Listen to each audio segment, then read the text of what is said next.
guys, Joe here, the man who would not be caught dead at a Coldplay concert, mistress or not. I'm not going. And I'm here to talk about UFC 318. I do love those memes of that Coldplay concert thing. I've seen some really good ones. I've seen some really good ones. But I'm here to talk about UFC 318, not Coldplay.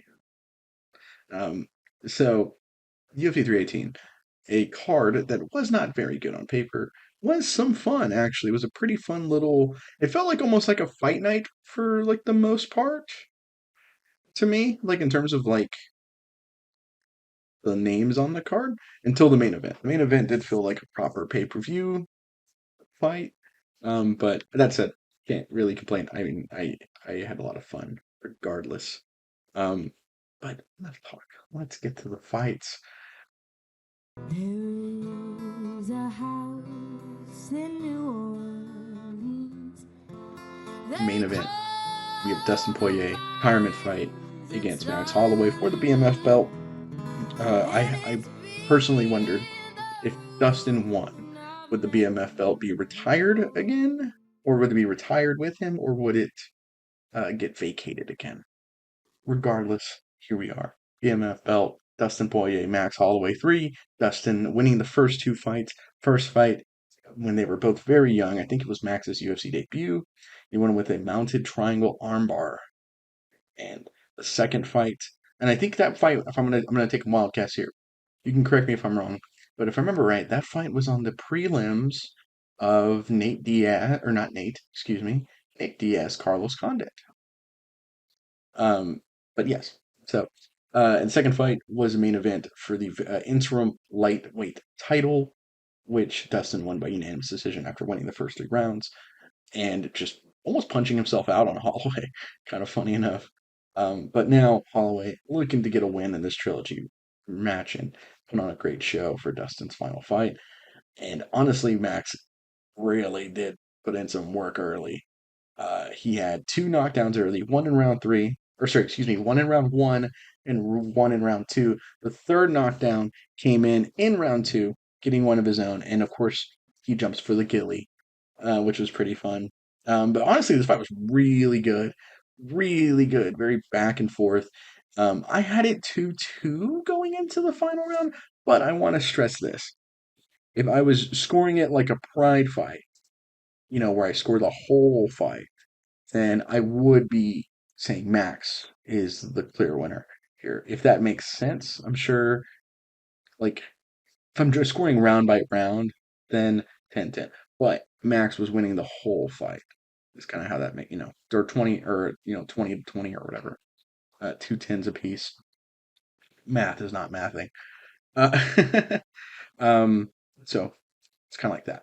Um, Final round was close again. I thought Max was winning. I thought Max was winning it though. I thought Max was just smoother in there. I thought he was kind of ready for the Philly shell of Dustin this time. Something that he kind of struggled with until the final rounds against Dustin in their second fight. And this time I think he was a little bit more prepared for it and was able to really kind of just use his smoothness and his like, to kind of get the advantage on him. Final 10 seconds, points to the center. Let's go. And Dustin obliges, but he gets tagged. He gets hit with some good shots, even to the body, and he's like, nope, we're clinching up. Not wanting to end up like Justin Gaethje, I guess. And Max wins. You could say that ceremoniously seals it as Max wins a unanimous decision, ending the trilogy fight with a win. It's 2-1 Dustin. Um, do not go further, please. I do not want this to be a Rampage Vanderlei situation. And Dustin Poirier retires, calls it a career. And while some people probably don't call him a champion, I personally do, as I tend to try and consider interim champions as champions. And the reason for this is, um, I mean, well, first off, don't blame me, blame the UFC. Um, I think it's just weird sometimes, like to say certain people aren't champions, like Dustin Poirier and Carlos Condit aren't UFC champions. It's so weird to me. Um, I mean, were they around at bad times, yeah, but Tony Ferguson, another guy. Tony Ferguson, not a UFC champion. Come on, so weird to me. Um, because with Tony's case, it wasn't like George St. Pierre or Habib was around. With Tony's case, we never got the Habib fight first off at that time when Tony was Tony. Um, but it was just Connor not fighting and the UFC just like going, oh, it's fine. So it's not his fault. Come on, ridiculous. So I tend to try and say that interim champions, for the most part, are champions as well. So, but Dustin retires. What a career this guy's had. 2 wins over Conor McGregor, which the I don't know if they mean that much, admittingly, but they're fun. The Michael Chandler win is like just a fantastic win. The Justin Gaethje going 1-1 with Justin Gaethje. Both those fights are great. The Eddie Alvarez fights, I think, at the time, I'm sure people were like, "Oh, that's a big win," and then I'm sure nowadays people are like, "Oh, it's something great." Eddie was still Eddie at that time for me, so that's a big win. What a list of like finishes he had to get to the top. That dude is one of the best. He's one of the best ever at lightweight. No questions asked. And one of the most fun and violent fighters of all time as well. Like, look at the wars he's had. Michael Chandler, Justin Gaethje 1 and 2, I think are fantastic fights. Dan Hooker is a big one. I'm sure a lot of people still talk about. I think this fight and I think the second Holloway fight are fantastic fights. I like his fight with Jim Miller a lot because he has trouble with the low kick. There's like a lot, he has honestly, in both Eddie Alvarez fights, it's kind of hard after a certain point to pick a fight in his career and go, it's not a fun one, you know. Um, Dustin has some of the most exciting fights ever, one of the most exciting careers ever. First ballot Hall of Fame violence, you know, like he's one of the greatest ever. And honestly, he has a great story as well. And there's a documentary on him. It's on other fighters too, but he's the main guy in it, basically, called Fightville, that I recommend checking out. It was where I heard of. Well, I was watching Dustin Poirier fight, and I was like, this guy's. Oh, another fight too. Dustin Korean Zombie at 145, one of the best ever. But Fightville is a very good documentary.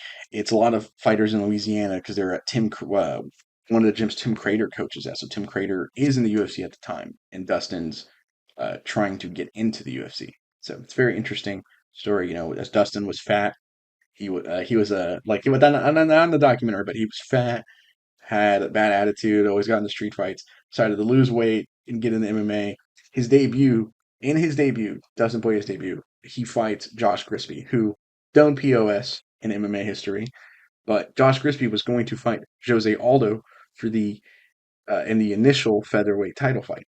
So, like, Aldo has a back injury, he pulls out. They go, well, let's bring in Dustin Poirier, who had one fight in WEC. We still have his contract. Let's have him fight Josh Grisby, the number one contender. Sure. Opens the gate, push kick, out the jump, and wins in a dominating fashion. Josh Grisby nowhere to be seen really after that. And good, in fairness. Like, if you look at the stories of Josh Grisby, POS, just call it like it is. But Dustin Poirier launched his career after that. And so hats off to you. I hope you have a great time in retirement. You're one of the greatest lightweights ever and one of the most exciting fighters of all time. One of my favorites ever to watch. Universally respected and loved, Dustin Poirier. Congratulations. Now when I was just a little boy, standing to my daddy knee. Co-main event, Roman Kopalov versus Paulo Costa. I'm pretty high on Kopalov. He kind of reminds me of like a middleweight Krokop. And I fully expected him to take this win. Costa made me look stupid. So Costa had a great strategy here. He was kicking the kicker. Great idea. He was going to kick the kicker because you can block their airway. You can block the travel ways, their travel path for their kicks. And if you're the one kicking first, then you're usually landing or hitting something that they don't want hit. Even if it's like, you know, kicking their leg, they're trying to kick into your kick already oncoming. before you can even build up speed. It sucks. Trust me. I was a kicker. So yeah, it was not very fun. And he would use these power kicks to set up his hands. And the threat of his power, once he got earned the respect with it, what just kind of froze Kopalov up this whole fight. So for 3 rounds, he just beat up Kopalov with this whole strategy, and it was great. He got a great knockdown in round one with a straight right, and it just really set the tone here for a very dominant win. He calls out Hamzat. So I guess Hamzat was in his girlfriend or wife's DMs afterwards. I guess he was calling that out, saying Hamzat's a POS and going to town. And hey, there you go. All right. I think Hamzat would beat Costa, but Costa shows that he is not washed, and I expected him to be. So I'm definitely I'm pleasantly happy about being wrong here. And for the rest of the card, because it's already at 11 minutes here, D-Rod beat up Kevin Holland, which I didn't expect either. Rampage Jackson apparently was reportedly cheering the loudest. D-Rod nearly did get finished in round three, but he did survive after winning the first 2 rounds. Unanimous decision win. Patricio Pitbull beats Dan Ige, and I thought a very boring first 2 rounds. Didn't really do much of anything. A lot of Holly homing, take down Jake Shield style. But Ige did have another classic round three comeback attempt. Couldn't get it. Unanimous decision win for Pitbull. Michael Johnson, huge upset here. Huge upset using his speed to take the first 2 rounds on the feet, getting a great knockdown at range in round two. And in round three, I thought he was doing really well, playing it safe, not like leaving him, not giving too many openings for a Zellhuber comeback. Still doing well enough on his own. I gave him round three personally, and Daniel Zellhuber loses here for coming off a fight of the year, my fight of the year last year. Michael Johnson, unanimous decision win. Wow. Vinicius Oliveira beat Kyler Phillips by unanimous decision. Brendan Allen beat the hell out of Marvin Vettori, dude. Both dudes just letting the hands go. Allen having the clear edge whenever he wanted to grapple, he was getting to the mat, and he took the back multiple times in round one. But when they were on the feet, they were just beating each other up. With Allen really having the clear edge, landing basically every clean shot. I think Vittori landed one clean shot, even if he was throwing pretty hard and pretty often too. Vittori seems like he has some pillows in his hands for sure. But regardless, kind of hard to say that when you're not landing clean, and Allen wasn't giving him that. Nikolai Veretinikov, excuse me, beat Francisco Prada by split decision. Atiba Gutierrez beat Robert Valentin with a big TKO in round one. That was a good shot. Islam Dulatov beat Adam Fugit by KO with a great combination in the first round. Jimmy Crute, one of my boys, honestly, first round submission over Marcin Prachnio by armbar. Brian Spann beat Lukasz Breski by guillotine in round one. Had a very heartwarming little win there. He was very emotional, which always gets me. I'm not trying to take anything away. I just thought this was kind of funny. Lukasz Breski is 1-6 in the UFC, which I did not know. Wild. Bruno Fajeda beat Jackson McVeigh by armbar in round one. It looked honestly really nasty to me. And opening up the card, Carly Judice beat Nicole Cagliari by TKO in round three. Good knee to the body up the middle, and then finished off with some punches afterwards. It's a pretty good little finish to open up the card. But that's it for me. I don't really have much. I know I do apologize for missing last week. I was busy with a dog. I was dog watching, and it was making things a little bit difficult for me to record. Honestly, he was getting a little sick. So, but I'm back. I'm here. I do know that me and Carl are looking at changing some things up on the live channel with how our content is going to be going forward, and we will be providing some updates as that goes on. The big thing being affected is potentially the preview show. So we might have a new format for that as well. So be sure to check that out whenever we kind of get closer and closer to the next preview show date. I'm Joe with the INC. Thank you so much for watching. Peace.